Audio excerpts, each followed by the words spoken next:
Shirikiana na wakuu wetu wa idara ambao kila siku nawaambia kwa sababu wameletwa Mbeya, basi wajue Mbeya ni nyumbani kwao. Hapa tuko watu makabila tofauti. Ukishaletwa au usiseme mimi nyumbani kwangu ni Singida narudi Singida, nyumbani kwangu ni Songea narudi Songea. Umefika Mbeya, fanya kazi Mbeya. Timiza wajibu wako. Ukiondolewa kwenda wilaya nyingine utakapokwenda ndio nyumbani kwako, kafanye kazi kuhakikisha taasisi inapiga hatua. Lakini ukiwa Mbeya, tatua kero za Watanzania walipo Mbeya.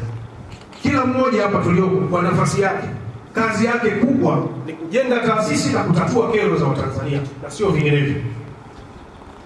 Baada ya maneno haya, Mheshimiwa Mwenyekiti, Mheshimiwa Mbunge ambaye umechaguliwa na tuna imani na wewe sana kwa sababu ya umri wako, pamoja na mwenyekiti umri wake, makamu mwenyekiti na baraza hili pamoja na wataalamu wengi ambao ni vijana, tuna imani ya matokeo makubwa katika halmashauri ya wilaya ya Mbeya, na kwamba tunakwenda kuwa na halmashauri iliyofanya kazi kubwa ndani ya miaka mitano hii inayokuja ili kutekeleza dira ya mwaka huu uliotengenezwa ya 2025 2030 kwa maana ya ilani pamoja na dira iliyotengenezwa 2050. Tukazisimamie, tutekeleze maono ya Mheshimiwa Rais, lakini tutekeleze maono ya serikali ya Jamhuri ya Muungano wa Tanzania ili kupata taifa lililo bora na lenye matokeo makubwa. Baada ya maneno haya, niwashukuru sana. Imani yangu semina hii itakuwa na matunda makubwa, matokeo makubwa, na pia nisisitize kwenye swala la amani, sisi sote tukaizungumze. Tusiogope. Tukitoka leo kupata semina hii, tukafanye mikutano. Tukazungumze na wazee ndani. Na Mheshimiwa Mbunge, mimi nikuombe, ukipata nafasi, fanya mikutano ya ndani hata kama ni nje ya vijana na makundi mengine tofauti tofauti ili kuzungumzia maana ya amani. Uwepo wa amani ndio matokeo ya kila kitu kwenye taifa hili na hata mataifa mengine.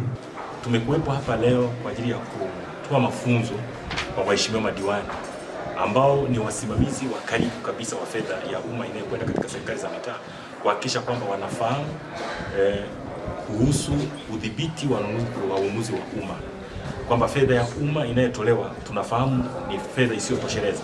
Kwa hiyo matumizi yake yanayotumika yanatakiwa kuhakikisha kwamba kile kinacholengwa kinapatikana na kwa ubora wake. Sisi tunatamani na tumezoea kusema kwamba tupate thamani ya fedha katika fedha ile inayotumika kwenye kupata huduma au vifaa mbalimbali vinavyonunuliwa katika ngazi ya serikali za mitaa. Kwa hiyo wao kama watu ambao walioko katika eneo la serikali za mitaa ambako fedha yetu inakwenda, basi waisimamie vizuri. Iko miradi mbalimbali inayotekelezwa katika serikali za mitaa kama vile ujenzi wa mashule, shule za misingi, shule za sekondari, vituo vya afya, vyote vinatekelezwa kule. Lakini vyote hivi vinatumia fedha ya umma.